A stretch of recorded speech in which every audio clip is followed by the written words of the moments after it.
గురుభ్యో నమః. శ్రీమాత్రే నమః.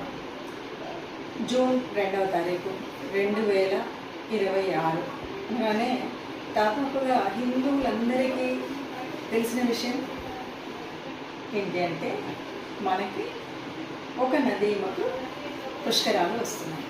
ఎందుకంటే ఎప్పుడైనా గురుగ్రహం ఒక రాశి నుండి మరొక రాశిలోకి వెళ్ళినప్పుడు తప్పనిసరిగా ముఖ్యమైన నదులన్నింటికీ కూడా పుష్కరాలు రావడం ఆనవాయితీ. అందులో భాగంగా ఈ సంవత్సరం అధిక మాసం జ్యేష్ఠ మాసంలో మరి గురువు కర్కాటక రాశిలో ప్రవేశిస్తున్నప్పుడు మనకి ఈ సంవత్సర కాలం అంతా కూడా పుష్కరాల కాలం అంటారు, పుష్కర కాలము అంటాం. ఇక్కడ ఏమవుతుంది అంటే యమునా నదికి పుష్కరాలు వస్తున్నాయి. ఈ యమునా నదికి పుష్కరాలు వచ్చినప్పుడు ఎప్పటి వరకు ఉంటాయంటే ముఖ్యంగా ఆది పుష్కరాలు, అంత్య పుష్కరాలు అంటారు. అంటే ఎప్పుడైతే గురువు రాశి మారాడో ఆ ప్రారంభంలో ఉన్న 12 రోజులు, మళ్ళీ చివరి 12 రోజులు మనకు పుష్కరాలు. ఈ పుష్కరాలు కాకుండా మిగతా కాలం అంతా, సంవత్సర కాలం అంతా కూడా మధ్యాహ్న కాలంలో పుష్కరంగా ఉంటాడు అన్నది ఒక నానుడి. ఏది ఏమైనా పుష్కరము అనగానే ఈ పుష్కరము బ్రహ్మదేవతలతో పాటు ముక్కోటి దేవతల్లో దాదాపు సగం మంది, అట్లాగే పుష్కరుడు, అలాగే గురువు, వీళ్ళందరూ కూడా ఆ నదీమ జలాలలో ఉంటారు. కాబట్టి ఈ సమయంలో మనం స్నానం చేసినట్టయితే తప్పనిసరిగా పుణ్యఫలం లభిస్తుంది అని మన నమ్మకం.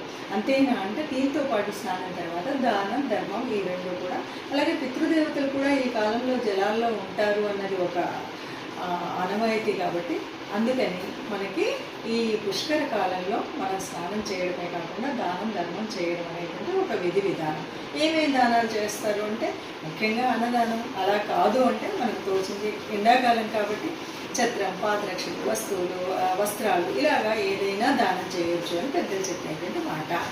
ఇక మరి పుష్కరాలు దీనికి సంబంధించినటువంటి పురాణ గాథలు ఏవైనా ఉన్నాయి అంటే మనకు తెలుసు. బ్రహ్మదేవుడు తన కమండలంలో పుష్కరుడిని బంధించి పెట్టినప్పుడు గురువు తాను ఆ పుష్కరుడు యొక్క సాన్నిధ్యం కావాలని, స్పర్శ కావాలని కోరినప్పుడు ఈ ముగ్గురు ఒప్పందం మీద సంవత్సరానికి ఒక రాశిలో తాను అంటే ప్రవేశిస్తాను, గురువు ప్రవేశిస్తాడు. కాబట్టి ఆ ప్రవేశ కాలంలో ఒక్కొక్క నదిలో ఒక్కొక్క సంవత్సరం ఉండడానికి ఒప్పందం కుదిరినటువంటి మాట. అలాగా మనకు ప్రతి సంవత్సరానికి ఒక్కొక్క నది మాటకు ఒక్కొక్కసారి పుష్కరం జరుగుతూ ఉంటుంది. ఇది మనకు పుష్కరాల గురించి మనం తెలుసుకునేటువంటి విశేషం. అయితే యమునా నది అనగానే మనకి ఇంకొక ముఖ్యమైనటువంటి విషయం ఏం తెలుస్తుంది అంటే యమునా నది సూర్యుడి యొక్క కుమార్తె, యమధర్మరాజు యొక్క సోదరి.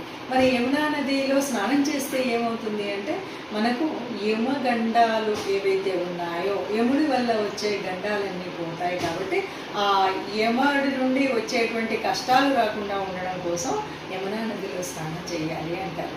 ఇక అంతేనా అంటే ముఖ్యంగా ఇది అధిక మాసం. ఈ సంవత్సరం ఈ అధిక మాసము అంటే మాధవ మాసము అంటారు. మాధవుడు విష్ణుమూర్తి. అలాంటి మాధవుడు యమునా నదికి ఏమైనా సంబంధం ఉందా అంటే కృష్ణావతారంలో తాను చేసిన అల్లరి కానీ, తాను చేసినటువంటి అన్ని రకాల అంటే పుట్టినప్పుడు మారినటువంటి తాను పుట్టినప్పుడు తండ్రి తన్ని ఏ నది నుండి అయితే తీసుకువెళ్ళాడో ఆ నది యమునా నది. అక్కడ నుండి జీవితకాలం అంతా యమునా నది చుట్టూ తిరుగుతుంది. ఆ కృష్ణయ్య యొక్క లీలలన్నీ కూడా మనకి యమునా నది నుండి కనిపిస్తాయి. కాబట్టి ఆ కృష్ణ భగవానుడి యొక్క కృప కలగాలన్నా, ఆ యముడు యొక్క బాధలు మనకు ఉండకుండా ఉండాలన్నా, పితృదేవతల యొక్క దీవెనలు ఉండాలి అన్నా మనం పుష్కరాల్లో ముఖ్యంగా యమునా నదిలో ఈ పుష్కర సమయంలో స్నానం చేయాలి. మరి ఈ యమునా నది పుష్కరాలు ఎక్కడెక్కడ ఉంటుంది అంటే ఈ నది మరి ఎక్కడెక్కడ ప్రవహిస్తుందో అక్కడ ఉంటుంది. ముఖ్యంగా మనకి యమునోత్రి, మధుర, ఇవన్నీ స్థలాల్లో, ఢిల్లీ, ఆగ్రా, వీటన్నింటిలో కూడా యమునా నది మనకు కనబడుతూ ఉంటుంది. ప్రయాగరాజ్, ఎక్కడెక్కడ యమునా తల్లి ఉందో అక్కడక్కడ మనం స్నానం చేసి పుష్కర సమయంలో పుణ్యాన్ని పొందవచ్చు.